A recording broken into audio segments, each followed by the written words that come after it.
Good afternoon. We have the head rhino and the little rhino. Excited this afternoon to have a discussion on the topic communicating the attitude of personal development. Let's listen in. Ah, how you doing, little Rhino? Fantastic, Head Ryan. Oh, how's it going? Very positive. Good, Now, good. you're talking about communicating the development of personal development of attitude. It made me think about maybe at 12 years old, there's something I talked to you about. We were in California, and Jimmy was having a sales rally.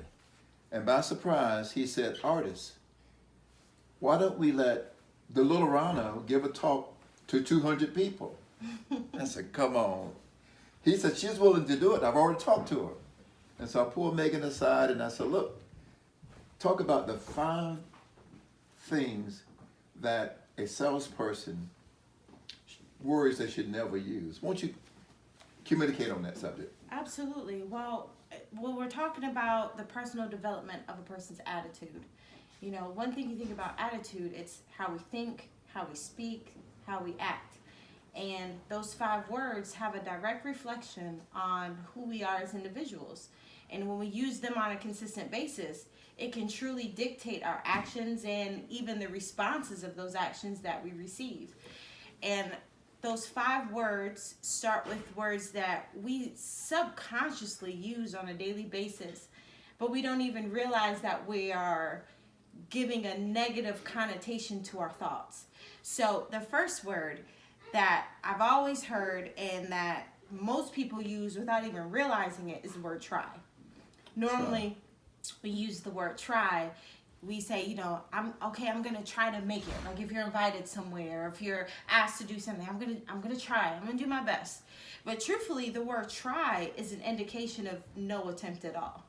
And a lot of people don't realize that, because when we put the word try in our brain, we're literally giving ourselves an excuse not to do something. So when I say I'm going to try, you can just about rest assured I'm not coming. You're not coming, right? It's not going to happen, right? So when you say the word I try, you got to replace it with the word I will. Because now you're creating an accountability for yourself. And you're holding yourself responsible.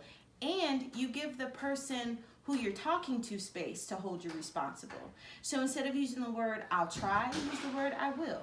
And you will a lot of times find yourself creating the environment to allow yourself to do exactly what you said you were going to do. What happened then? Why did you say, well, I hope I can be able to be successful today? Well, everyone needs hope, right?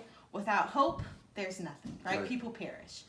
However, there is a difference between hope and having an ultimate faith, and hope where it says, I hope I can get this accomplished. Because as individuals, self-talk is the loudest conversation we ever hear, even when we have a positive conversation with someone else. So instead of saying I hope, say I know. Because if you know you have faith, if you know you have the ability, if you know you have the competency and the mental capacity to handle something, then there's nothing that can really distract you from getting the goal accomplished. Well, what about this, little Rhino? I can do it, but I got to make sure all these other things take place first. Well, if you can do something, there is no but. But is an obsolete word. But gives you the ability to give yourself a way out. So instead of saying, I can, but, you say, I can, and. Because and automatically forces you to change the context of your conversation. You can't say, I can, and I'm going to make the best attempt possible. That's not even a complete sentence. It doesn't make any sense.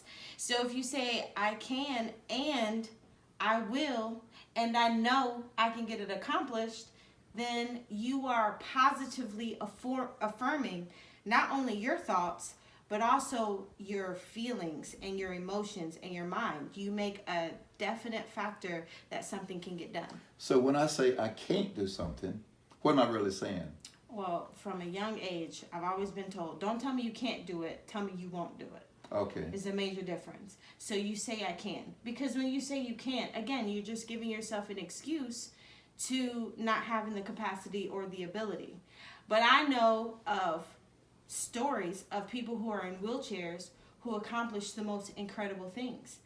So obviously the word can't isn't in their vocabulary. So despite the physical or even emotional circumstances, when you replace the word can't with can, you give yourself an option to accomplish what most times seems to be impossible. What about if? Now, if I can just get my situation together and get all my circumstances right, I'm going to do it. One thing that's a fact is we have control over one thing, and that's our mind. And when we say if, we are taking our control away from us and we're putting it in the hands of other people. So when you say if, you have to say when.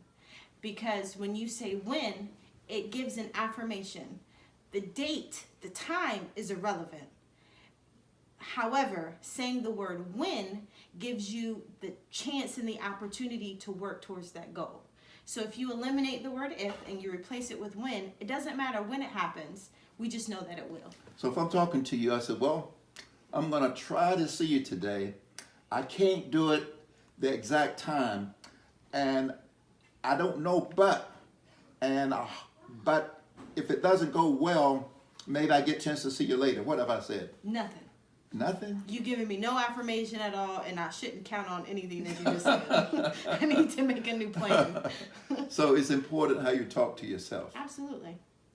Self-talk is imperative to how we move and even communicate with other people.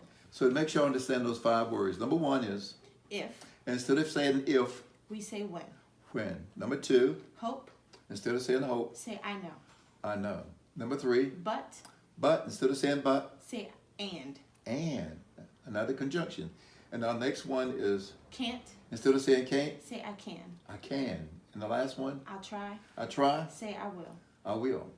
Therefore, then when I talk, I have to make sure none of those words come out. Absolutely. I'm going to learn how to talk before I get positive. Absolutely. And it's funny because most people speak unconsciously.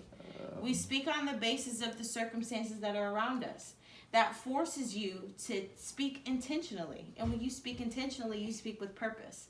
When you speak with purpose, you can manifest. So those 5 words circumvent any goal, any aspiration that you have. And what it does is sends a negative signal to your brain, and your brain is in a stage of inactivity. Absolutely. It's just like imagination and reality. Sometimes it's very hard to tell the difference between the two. You ever woke up from a dream and felt like it was the real thing? Yes. Well, when we speak, it's literally the same thing because our brain is receiving what we're saying and they're going to respond to that. And our body may disagree, but our mind is going to control that. So we got to make sure we're putting the right things into our mind so that our body can respond appropriately. Little Rhino, that's fantastic. Well, you know, this is a thought for today, and this is just a brief thought. I do appreciate it. And listen, RHI, you know, Rhino. Wow.